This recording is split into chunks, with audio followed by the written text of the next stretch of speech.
ভারত বাংলাদেশের হিলি সীমান্তে উদ্ধার ৭৬ লক্ষ টাকার সোনার বিস্কুট। সীমান্ত দিয়ে বাংলাদেশ থেকে ভারতে সোনার বিস্কুটগুলি পাচার করার সময় এক ভারতীয় পাচারকারীকে আটক করে বিএসএফ। ধৃত পাচারকারী যুবকের নাম জিন্নাত আলী মণ্ডল, বয়স ২১ বলে জানা গিয়েছে। বৃহস্পতিবারে ধৃতকে হিলি থানার পুলিশের হাতে তুলে দেওয়া হয়। শুক্রবার তাকে জেলা আদালতে তোলা হয় বলে জানা গিয়েছে। দক্ষিণ দিনাজপুর জেলার ভারত বাংলাদেশ হিলি সীমান্তে চালানকারীদের করিডোরে পরিণত হয়েছে বলে বিএসএফ সূত্রে বারবার দাবি করা হচ্ছে।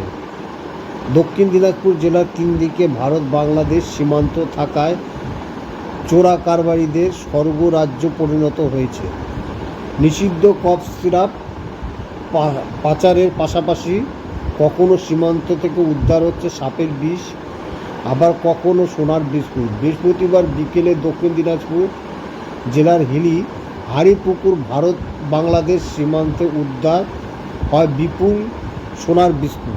বিএসএফ সূত্রে জানা যায়, ৬১ নম্বর ব্যাটালিয়ন বিএসএফ জওয়ানরা বৃহস্পতিবার বিকালে হিলির হাড়িপুকুর ভারত বাংলাদেশ উন্মুক্ত সীমান্তে নজরদারি চালানোর সময় ওই যুবককে অবৈধভাবে ভারতে প্রবেশ করতে দেখা যায়।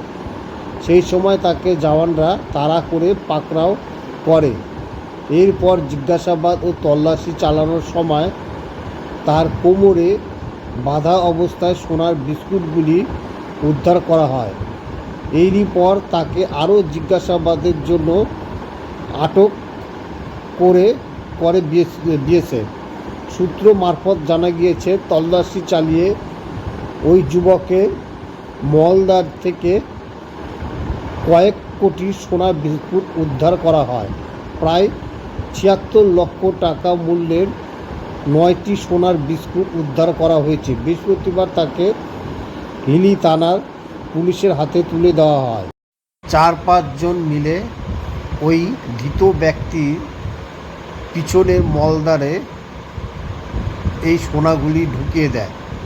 তারপরে সেই সোনা নিয়ে বাংলাদেশ থেকে ভারতে আসার চেষ্টা করে। সেই মুহূর্তে বিএসএফরা দেখে পেলে তাকে তাড়া করে ধরে। তারপর মেশিনের দ্বারা তার মলদারের ভিতর থেকে সেই ৯টি সোনা বের করা হয়। মলদারের ওই ফুটার ভিতরে কিভাবে ৯টা বিস্কুট ঢুকালো এবং সেই ৯টা বিস্কুট কিভাবে সেটাকে নিয়ে বাংলাদেশে থেকে ভারতে আসছিল, এটা একটা বিশাল ব্যাপার। ওইটুক জায়গার মধ্যে ৯টা বিস্কুট ঢোকানো চারটিখানি ব্যাপার না।